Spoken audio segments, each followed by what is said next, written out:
Hello students, आज के इस वीडियो में हम बात करने वाले हैं अपने फार्माकोलॉजी में पार्ट 4 की, जिसमें हम ड्रग डोज की बात करेंगे और ये इम्पोर्टेंट है। एग्जाम पॉइंट ऑफ व्यू से इससे क्वेश्चन आ सकता है।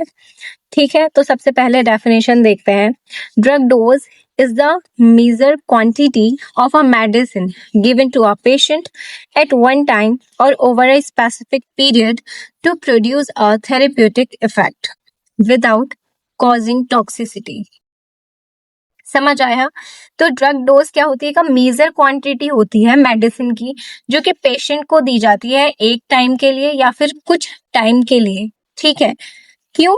To produce a therapeutic effect without causing toxicity, यानी इतनी कम भी ना हो कि उसका इफेक्ट ही ना दिखे, वो बीमारी ठीक ही ना हो, और इतनी ज्यादा भी उसकी डोज ना हो कि बॉडी में उसकी टॉक्सिसिटी के लक्षण आने लगे। तो it is the measured quantity of medicine. ठीक है, समझ आ गया? अब बात करते हैं इसके ऑब्जेक्टिव्स क्या है। तो to achieve maximum therapeutic effect. ठीक है, तो आपको अगर मैक्सिमम थेरेप्यूटिक आप इसका ऑब्जेक्टिव क्या होता है कि आपको मैक्सिमम थेरेप्यूटिक इफेक्ट मिले, तो उस हिसाब से आपको डोज दी जाती है कि 500 mg या फिर 1 ग्राम, कितनी आपको डोज देनी है। ठीक है, टू अवॉइड टॉक्सिसिटी, इतनी डोज मेंटेन करनी है एक दिन में कि उसकी टॉक्सिसिटी हमारी बॉडी में ना हो। To maintain optimum drug concentration. ठीक है, ऑप्टिमम ड्रग कंसंट्रेशन जितनी, मतलब यही बात है कि उसका लेवल ऑप्टिमम रहे, ना ज्यादा हाई हो ना ज्यादा लो हो। टू इंश्योर पेशेंट सेफ्टी, देखो पेशेंट की सेफ्टी को मेंटेन करना, इंश्योर करना, यानी पेशेंट की सेफ्टी को भी मद्देनजर रखते हुए ड्रग का डोज सेट करना। ठीक है, तो ये 4 इसके ऑब्जेक्टिव्स थे। वेरी इंपॉर्टेंट है कि factor affecting drug dose, drug dose किस किस चीज पे अफेक्ट करती है। तो सबसे पहले फैक्टर लिखा है, उसके बाद एक्सप्लेनेशन। ठीक है, तो सबसे पहले इसका फैक्टर जो कि अफेक्ट करता है ड्रग डोज को, वो है एज। बच्चों में और बूढ़ों में कंपैरेटिवली स्मॉल डोज यानी कम डोज दी जाती है। क्यों? क्योंकि उनका मेटाबॉलिज्म जो है वो कम होता है, रिड्यूस हो जाता है। बच्चों में तो कम ही होता है और बड़ों में कम हो जाता है वक्त के साथ। तो एज को देखकर ही हमें ड्रग डोज डिफाइन करनी चाहिए। Body weight, dose is often calculated in mg पर kg बॉडी वेट। तो जितना ज्यादा वेट उतनी ही ज्यादा उसकी डोज हो जाती है। Body surface area more accurate method है, स्पेशली इन कीमोथेरेपी। ठीक है, ये आपके लिए नॉर्मली नहीं होता है। किस में होता है? ये कीमोथेरेपी में इसका दिया जाता है, रोल प्ले करता है ये। सेक्स की बात करें तो हार्मोनल डिफरेंसेस में अफेक्ट ड्रग रेस्पॉन्स। ठीक है, तो ये हो जाएगा क्योंकि हार्मोन्स अलग अलग हैं, उस हिसाब से आपका ड्रग का जो डोज है, उसकी जो अमाउंट है वो वेरी कर सकता है। Pathological condition, liver kidney disease है अगर आपको, तो उससे क्या हो जाएगा? रिड्यूस ड्रग एलिमिनेशन और उसके मेटाबॉलिज्म में भी चेंज आ जाएगा। तो इसलिए पैथोलॉजिकल कंडीशन को मद्देनजर रखते हुए हम ड्रग का डोज डिफाइन करते हैं। कभी कभी ऐसा होता है कि मान लीजिए कि जो नॉर्मल डोज है वो 500 mg है, लेकिन उसे पैथोलॉजिकल कंडीशन है तो उसे ज्यादा डोज देने की जरूरत है ताकि उसका थेरेप्यूटिक इफेक्ट आए। ठीक है, route of administration very important, depend करता है। अगर आप ओरल दे रहे हो, आईवी, आईएम, तो आईवी की मात्रा तो कम रहेगी क्योंकि उसमें कोई लॉस होता ही नहीं है, उसकी 100% बायो अवेलेबिलिटी है। ओरल में फर्स्ट पास मेटाबॉलिज्म क्रॉस करता है, वहां वो मेटाबोलाइज होता है, जिसकी वजह से उसकी जो बायो अवेलेबिलिटी है वो कम हो जाती है। आईएम में भी कम हो जाती है, एटसेट्रा। ये डिपेंड करता है क्योंकि इसमें जो उसकी मात्रा है जो ब्लड स्ट्रीम में पहुंचती है वो चेंज हो जाती है, कम हो जाती है एक्चुअली। ड्रग टॉलरेंस की बात करें तो जो कि बार बार यूज करते हैं कोई भी ड्रग, तो उसका जो इफेक्ट है वो वक्त के साथ कम हो सकता है।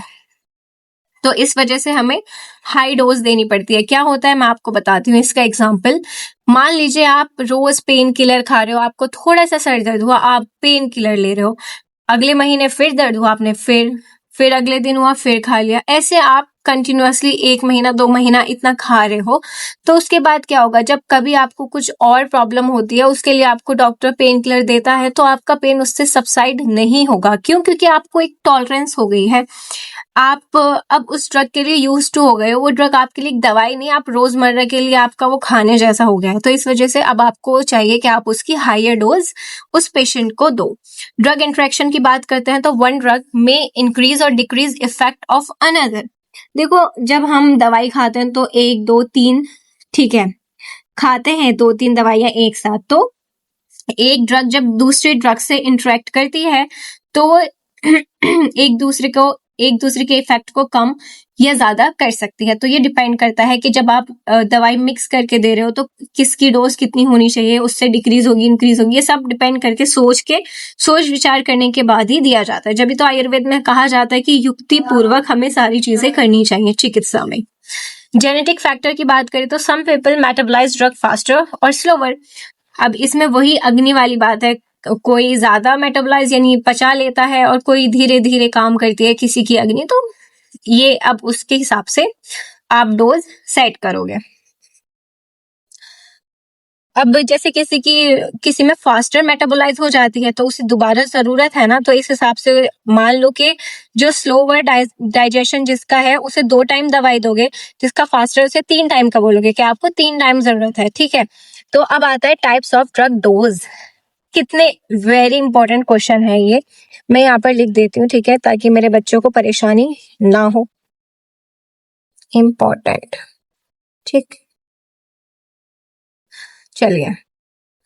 अब इसमें क्या है, थेरेप्यूटिक डोज क्या होती है, dose that produce desire effect. यानी थेरेप्यूटिक इफेक्ट ही तो डिजायर इफेक्ट है कि आप में जो भी कमी है वो उसे सही कर दे, तो यही तो आपके लिए डिजायर इफेक्ट है। तो therapeutic dose is the dose that produce desire effect. Very easy. Toxic dose की बात करें तो dose that produce harmful effect. वो डोज, सॉरी फोन गिर जाता अभी मेरा so dose that produce harmful effect, जो हार्मफुल इफेक्ट को प्रोड्यूस करे वो टॉक्सिक डोज है। लीथल डोज की बात करते हैं तो dose that can cause, lethal का मतलब क्या होता है, डेथ, ठीक है। तो वो डोज जो कि आपको मार दे, ठीक है, डेथ कॉज करे, वो लीथल डोज होती है। लोडिंग डोज क्या होता है, देखो नाम से ही पता चल रहा है। लोडिंग डोज की बात करते हैं तो इनिशियली हाई डोज दी जाती है, लोड करी जाती है ताकि थेरेप्यूटिक लेवल अटेन हो सके, ठीक है। उसे हम एकदम से ज्यादा इफेक्ट एकदम से हमें मिल जाए, ठीक है, जैसे डिकॉक्सिन होता है, लोडिंग डोज हो गई। मेंटेनेंस डोज यानी स्मॉलर रिपीट डोज, ताकि वो मेंटेन रह सके, ठीक है, मेंटेन के लिए स्मॉलर डोज दी जाती है बार बार। प्रोफाइलेक्टिक डोज क्या होता है, प्रोफाइल मतलब प्रिवेंट करने के लिए। प्रोफाइलेक्सिस जैसे आपके जो टीके लगते हैं बचपन में, आपको जो पोलियो की दवाई पिलाई जाती है, सारे प्रोफाइलेक्सिस है। विटामिन ए का आपको सिरप पिलाया जाता है, these all are under prophylaxis. यानी डिसीज को ही प्रिवेंट करने के लिए जो भी आप आहार विहार करते हो, दैट इज प्रोफाइलेक्सिस। तो प्रोफाइलेक्टिक डोज क्या है कि जो आपको दी जाती है वो डोज जो डिसीज को प्रिवेंट करने के लिए दी जाती है, जैसे वैक्सीन्स में होता है। मैक्सिमम डोज क्या है, highest safe dose without severe toxicity, ठीक है। मान लो 100 पे हो रही है अगर टॉक्सिसिटी, तो 95 उसकी हायर डोज हो जाएगी। इससे ज्यादा आप दोगे तो क्या हो जाएगा, टॉक्सिसिटी हो जाएगा। मेथड्स ऑफ डोज कैलकुलेशन, ठीक है, ये इतना देखो इंपॉर्टेंट नहीं है आपके लिए।